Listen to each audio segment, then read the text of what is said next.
In thinking about all the things that adults can do to support young children in mastering communication skills, let's start with some overarching principles to keep in mind that can provide a nice guide or roadmap. Tune in. Pay attention to what children are interested in, enjoy, or are trying to show you. Talk more and use rich, descriptive language to connect with children around daily routines, experiences, objects, animals, and people in their environment, and engage in the activities they enjoy. Take turns. Be sure to avoid doing all the talking. Pause and give toddlers an opportunity to ask a question, clarify, add to your communication, or respond in another way. Keep the turn-taking going. Research has found that there are specific strategies we can use that appear to facilitate children's language acquisition and development in the years before school. The first strategy is to use contingent responses. Contingent responses are what we communicate immediately following what the child says. They are related to and build on the child's statement and either match or are tuned into the child's current level of communication skills. A contingent response follows a child's lead and provides additional information and language related to what they are interested in. In research, a related concept is called maternal responsiveness and describes how a parent is able to follow her young child's lead and provide additional information and support around the child's interests, including descriptions, play, and imitation. Interestingly, maternal responsiveness with children as young as 1 year old has been found to predict children's later achievement of language milestones.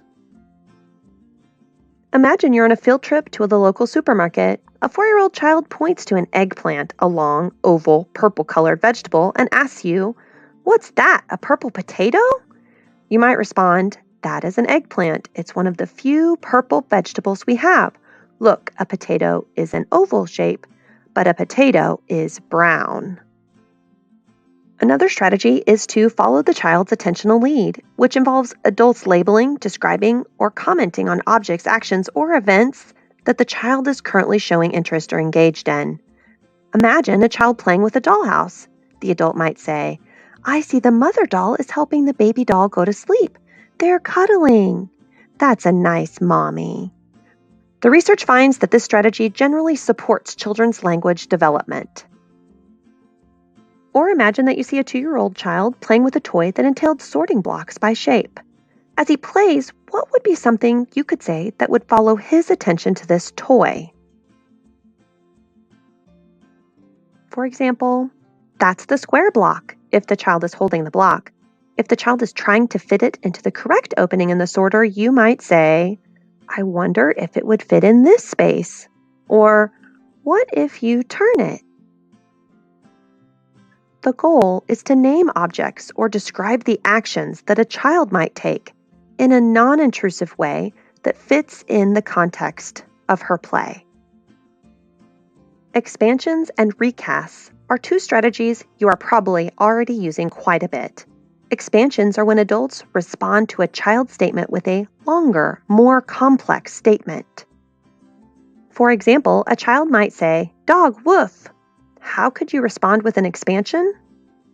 You might say with a statement like, "The dog is barking loudly, woof, woof." The key feature is that the adult maintains the child's meaning while modifying one or more aspects of the child's original statement to provide a more complex model. Recasts are a strategy in which the adults respond to a language error by repeating the child's statement in a corrected form. For example, if a child proudly tells you that her shoes are on her feet, you might recast this error by responding, "Yes, your red, shiny sneakers are on your feet." Or imagine a child walks up to you and says, "I goed to the store with Daddy." What might your recast be? You might recast by saying, "Oh, you went to the store with your daddy. What did you get?" Or you could take the approach of asking a question. "Did you go to the store with your dad?" Recasts do not put the spotlight on errors, which can discourage the child's attempts to communicate. Instead, recasts provide correct examples in the context of ongoing conversations.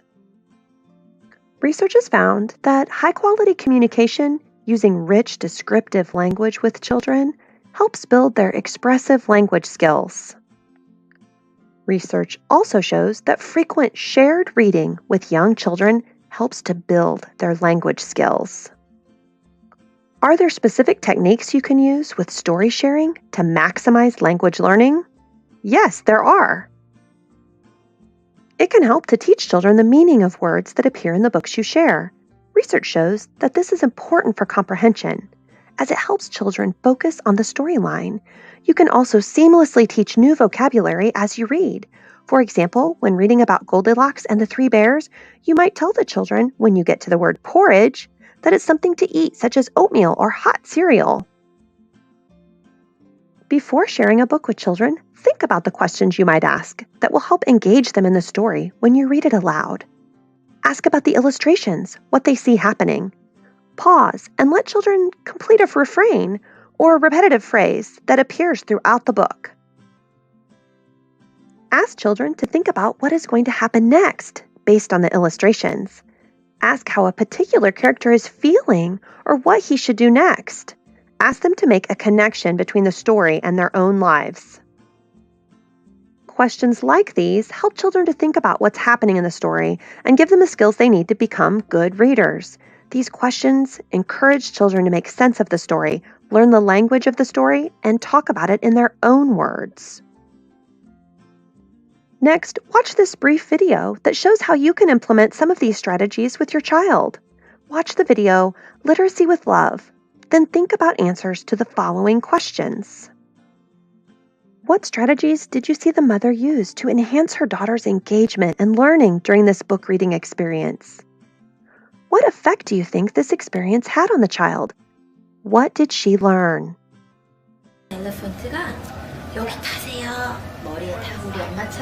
Two-year-old May is reading with her mom.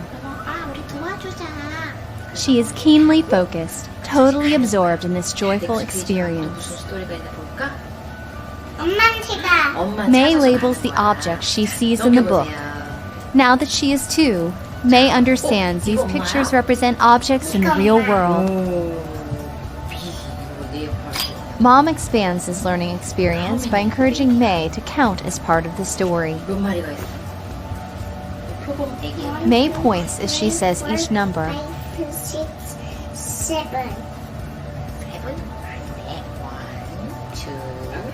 When she makes a mistake, instead of correcting her, her mother simply counts again, teaching the number sequence through gentle modeling and repetition. 이거 엄마. 자, 여기는 뭐야? 엄마 색깔. In less than 2 minutes, May is practicing language, literacy, mathematics, and thinking skills, not to mention building confidence and self-esteem, all between the pages of a book. 엄마 뱃속에 또 있을까 베이비가? 여기에 들어있어. 또 페이지 넘겨볼까요? 자, 넘겨줄게. 이거는 누굴까요?